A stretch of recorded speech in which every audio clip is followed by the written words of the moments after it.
Luto tayo ng isda na galunggong pang almusal. Pero meron pa tayo tira dito na ulam kagabi. Ayan, pritong manok.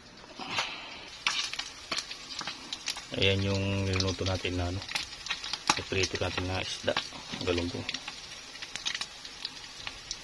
Importante yun, marami tayong sinaing kanin, kahit isda yung ulam natin na prito lang. Pero masarap yan, lalo pagka toasted. Ayan, malapit na siyang maluto. Maya maya papakita ko yung lahat pag naluto lahat.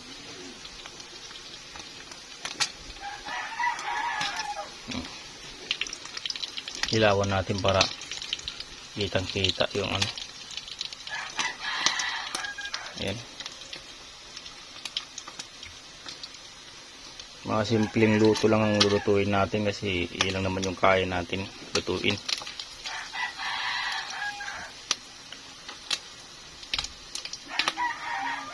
Wala tayong budget, kulang tayo sa pambili ng ulam.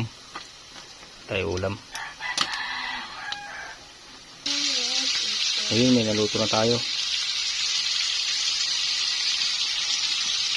Ayun, naluto na tayo kunti. Unang luto. Nasalang pa.